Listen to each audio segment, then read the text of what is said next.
حضرت شیخ عبد القادر جیلانی رحمۃ اللہ علیہ کی والدہ حضرت شیخ عبد القادر جیلانی رحمۃ اللہ علیہ بہت بڑے ولی گزرے ہیں۔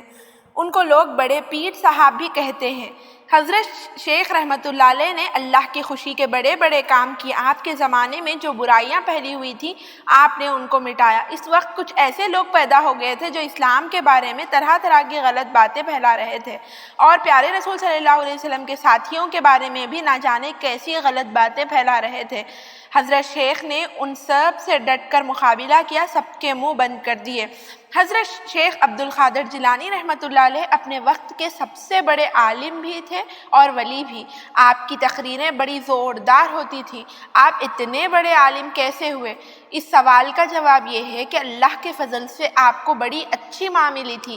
وہ آپ کو شروع ہی سے اچھی نصیحتیں کیا کرتی تھی، اللہ سے ڈرایا کرتی تھی، قرآن اور حدیث پڑھنے کا شوق دلایا کرتی تھی۔ وہ خود قرآن کی حافظ تھی، کام کرتی جاتی اور قرآن پڑھتی جاتی۔ اس طرح ہر روز قرآن کا ختم ہو جایا کرتا۔ بچپن ہی میں قرآن سنتے سنتے حضرت شیخ رحمۃ اللہ علیہ کو بہت سا حصہ زبانی یاد ہو گیا تھا۔ حضرت شیخ رحمۃ اللہ علیہ جب چھوٹے تھے تو آپ کے والد صاحب کا انتقال ہو گیا تھا۔ آپ کی والدہ محترمہ نے آپ کو پالا پوسا۔ جب آپ کے والد کا انتقال ہوا تو انہوں نے 80 دینار چھوڑے۔ آپ 2 بھائی تھے۔ آپ کی والدہ نے دینار کے 2 برابر حصے کیے اور دونوں بھائیوں کا حصہ الگ الگ رکھ دیا۔ حضرت شیخ کا قصبہ جیلانی ہی میں جو آپ کا وطن تھا پڑھنے کے لیے بٹھا دیا۔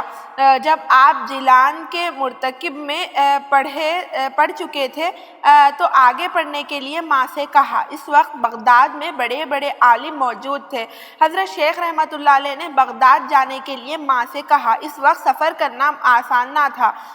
آج کی طرح ریل اور موٹر اور دوسرے سواریاں نہیں تھے۔ راستے میں جنگل پڑتے تھے، جنگلوں میں ڈاکو رہتے تھے جو مسافروں کو لوٹ لیا کرتے تھے۔ یہ سارے کھٹکے تھے، لیکن حضرت شیخ کی والدہ صاحبہ نے دل پر پتھر رکھ لیا اور پیارے بیٹے کو اتنی دور بغداد میں پڑھنے کے لیے بھیج دیا۔ جس وقت بیٹے کو رخصت کیا تو ان کے حصے کے 40 دینار ان کے لباس میں سی دیے اور نصیحت کی کہ جھوٹ نہ بولنا۔ حضرت شیخ ایک قافلے کے ساتھ چلے۔ راستے میں ڈاکوؤں نے سب کو لوٹا۔ ایک ڈاکو نے ان سے بھی پوچھا کہ تیرے پاس بھی کچھ ہے؟ آپ نے بتا دیا ہاں ہے۔ ڈاکو سمجھا کہ مذاق کر رہا ہے، وہ دوسری طرف چلا گیا، لیکن دوسرے ڈاکوؤں نے بھی پوچھا آپ نے بتایا؟ تو بات ڈاکوؤں کے سردار تک پہنچی۔ اس نے آپ کو پکڑوا کر اپنے سامنے بلایا اور خود پوچھا تمہارے پاس کتنی رقم ہے؟ میرے پاس 40 دینار ہے، آپ نے جواب دیا۔ کہاں ہے؟ یہ دیکھیے میرے لباس میں ہے۔ ارے یہ تم نے کیوں بتا دیا؟ اگر تم ہم کو نہ بتاتے تو ہم کو پتہ بھی نہ چلتا۔ میری ماں نے مجھے نصیحت کی ہے کہ میں کبھی جھوٹ نہ بولوں، تو میں نے اپنی ماں سے جو اقرار کیا تھا اسے کیوں بھول جاتا؟ ایک بچے کی زبان سے یہ سنا تو ڈاکوؤں کا سردار دنگ رہ گیا۔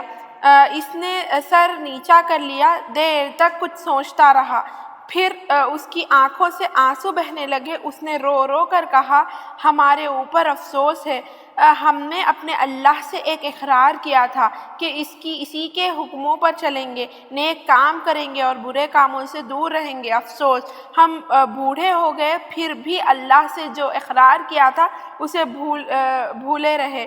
اور یہ بچہ جس نے اپنی ماں سے ایک اقرار کیا ایسے وقت میں بھی اس اقرار کو یاد رکھا جبکہ ڈاکو پڑھ رہے تھے۔